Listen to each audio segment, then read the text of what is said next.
morning, everyone. Thank you for joining us. As we meet with you here today, we await language on the resolution that the Democrats say they're going to put forward. We would just note, and we're going to hear more on this issue from the Republican leader of the Rules Committee in just a minute, Mr. Cole.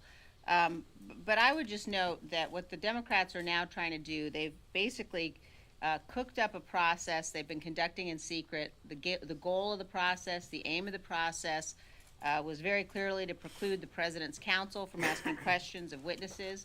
The goal of their process was to preclude Republicans from being able to call any witnesses.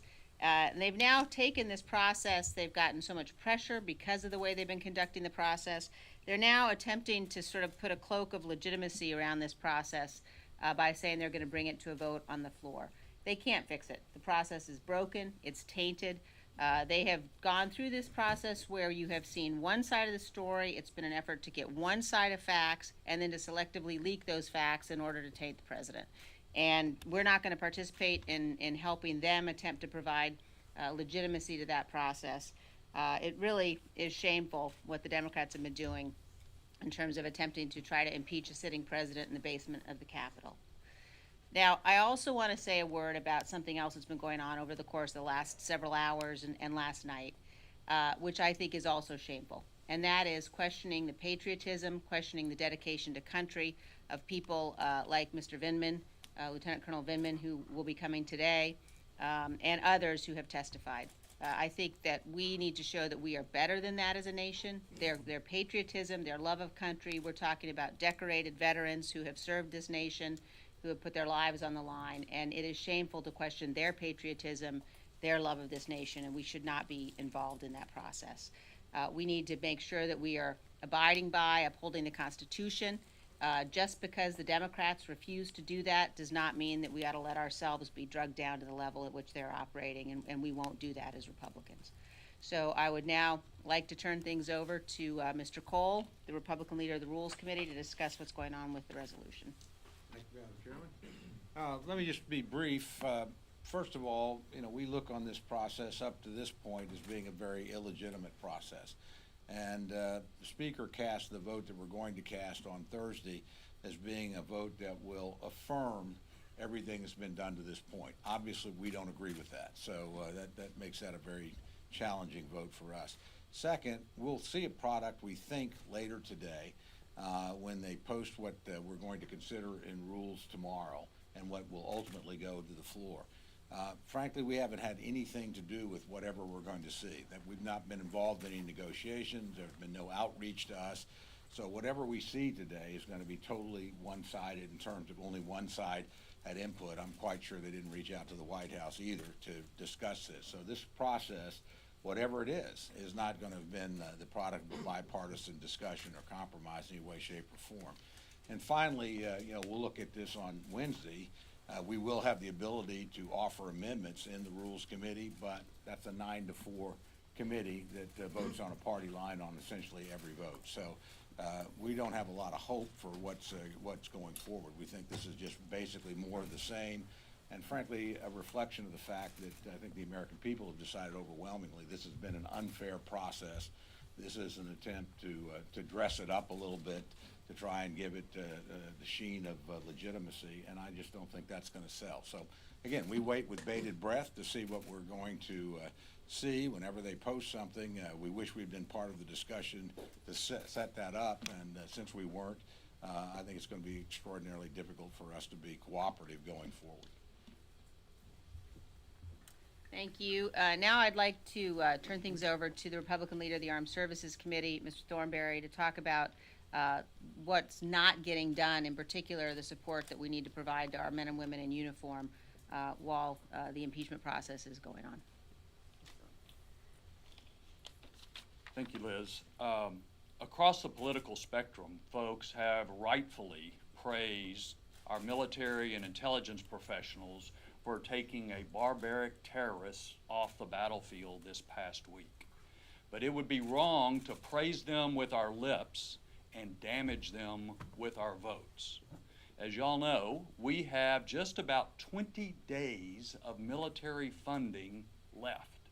And even that is under a stopgap measure that prevents adjustments from being able to be made that reflect changes in the world. I think there are going to be some votes maybe as early as today in the Senate.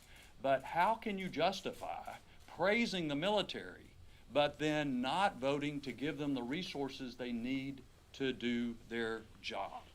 They should not be caught up in Washington political squabbles on some other agenda, including impeachment. And as y'all know, we have a caps deal. We know how much we're going to spend on defense. There is no excuse for not getting that done before the expiration of this CR. One other point I want to make. ISIS is going to be looking for an opportunity to reassert itself. Assad and the Russians may come after the oil fields in Syria.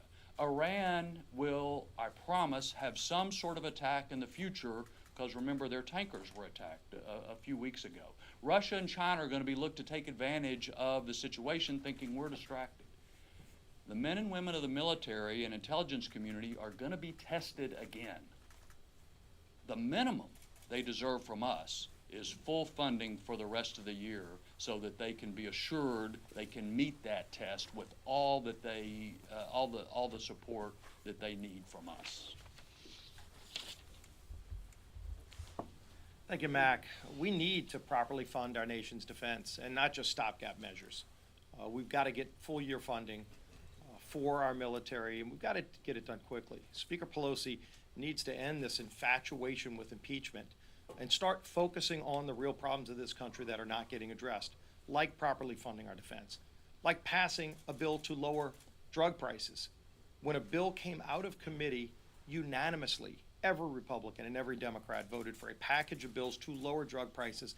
That could be law today. People could be paying less money for prescription drugs, but Speaker Pelosi won't bring that package of bills to the floor because she's infatuated with impeachment.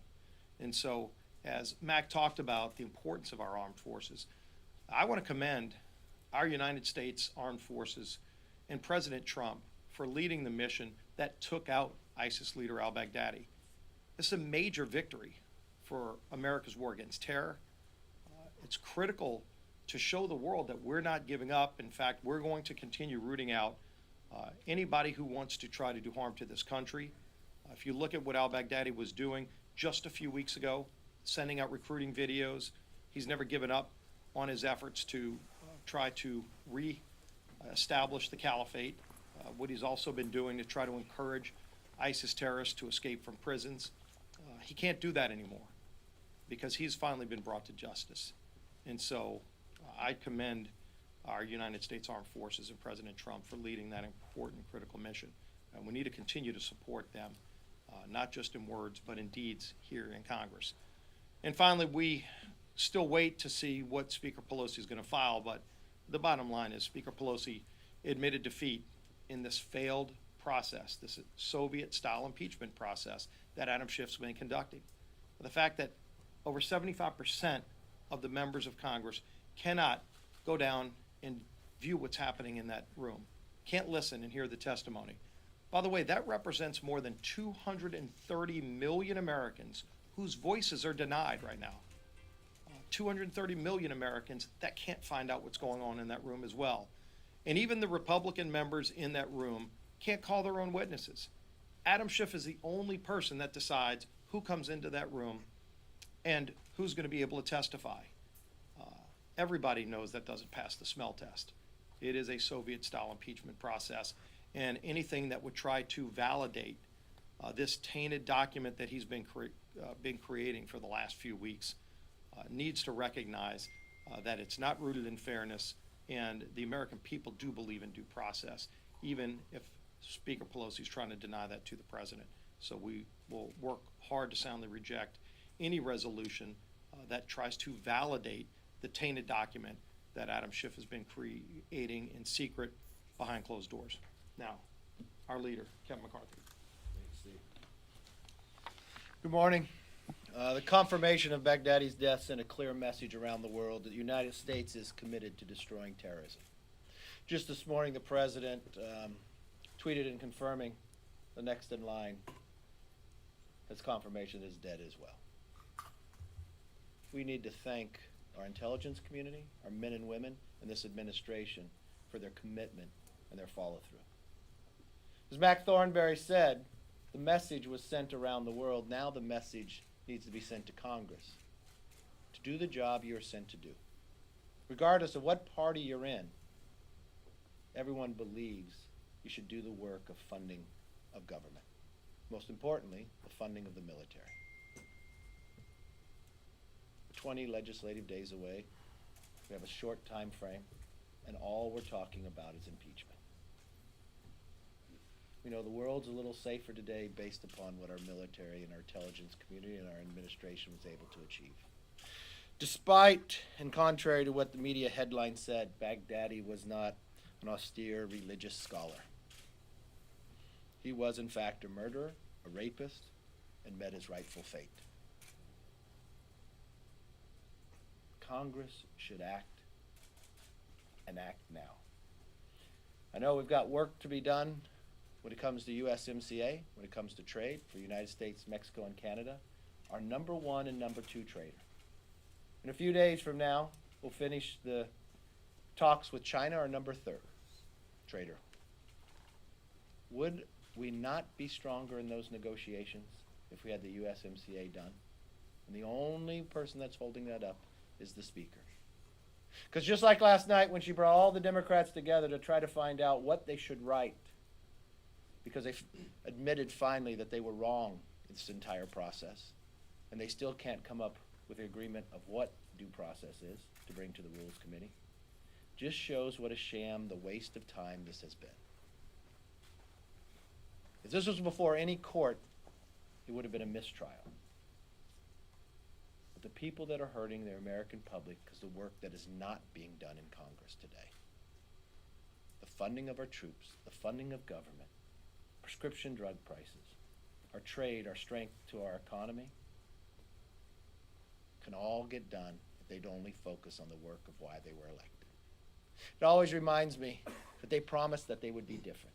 They promised that the American public would trust them, that they would focus on the legislation that America cared.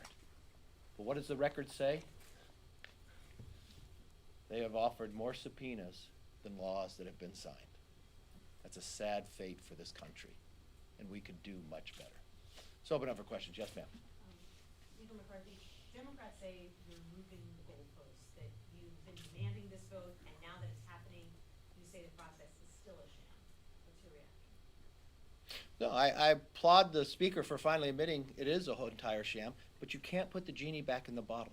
A due process starts at the beginning. It doesn't affirm a sham investigation all the way through. If you were in a legal term, it'd be the fruit from the poisonous tree. It'd be a mistrial. None of this information would go forward. But what's most important to the American public, we all have the phone call. We all have the transcript. We are all able to see there was no quid pro quo. The money was released. Ukraine did nothing and no action was taken.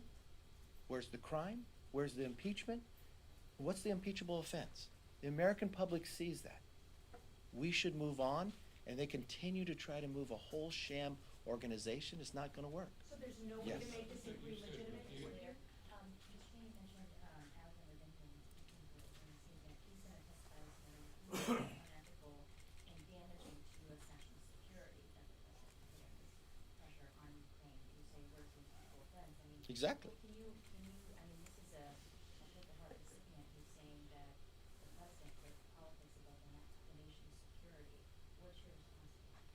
I thank him for his service. I think his commitment to this country, but he is wrong in this. We have differences of opinion, but more importantly, we have a rule of law. The entire country, the entire world has the transcripts. No one questions, was that the phone call? Even if you ask the American public from poll, even if you ask scholars, nothing in that phone call is impeachable. The president has a right. It was an open case. It wasn't about something in the future. It's something that transpired. All of America wants to know why we had to go through the Russian hoax. Why do we would not want to see that in the future for any president to witness that? But there is no quid pro quo, much what Adam Schiff said prior. Remember, Adam Schiff said he did not know who the whistleblower was, and we found out later he did. He said there was quid pro quo. Now we have the phone call. and there was none. They continue to make this system up. They have put America through a 2-year nightmare just because they did not like the outcome of an election. It's time to be different. Sir, a couple of Republicans on the committee have mentioned the ability to call defense witnesses for the president. Mr. Scalise just mentioned it again. Who should Republicans call to defend the president? I think from one standpoint, you have the transcript. What do you have to defend? There's nothing in that phone call that is impeachable. If they want to have a due process that we can offer witness, we would offer witnesses, but it's too late in the process. I'd leave that up to the committee. Yes, ma'am. Last question, with respect to the, I think you're calling me? Yes. With respect to the, call, the transcript is actually not a complete transcript, it's a summary transcript, it's not verbatim. It's no different than any other transcript they do with any other phone call, and there's no other aspects within it. It's what is taken onto the call, transcribed by the individuals, and the technology they use, just like any other call in the process. That is all the information that we have, yes. It's not possible, or isn't it possible that Lieutenant Colonel Vindman heard something in that call that was deeply troubling to him that, is not reflected in the summary that you saw? From every individual that I have heard that have come forward, even though Schiff does not let us speak about it, no one has said there's a quid pro quo. Even those who said that the Democrats said it was a very good witness, believe there's not. Even though we have the transcript, you have the transcript, something that no one has ever done before, and probably what the Democrats have done to weaken the office of the presidency for anyone in the future. How are those relationships going to be with any other foreign leader? Would they explain and give the true belief of what they think in the fear that it may be transcribed to the rest of the world? But you know what? We brought that forth because of the lies of Adam Schiff, so the entire world can see. And it is very clear the president did nothing wrong. So why are we continuing to go down this path, just like we had to the last time Adam Schiff lied to the American public? Simply because they disagree with the outcome. I do not question this man's service to this country. But you know what? People have different philosophical beliefs. Now we have the proof before us. We are a country of a rule of law. There's nothing in there that's impeachable, but there is also a lot of challenges before us. The funding of the American troops, the funding of our budget, prescription drugs, our trade, our economy, but none of that is being done. None of that is being worked on because of the obsession that the Democrats have with impeaching this president. Thank you very much. Do any of you regret voting to give committee's deposition authority? All of you voted for it in 2017.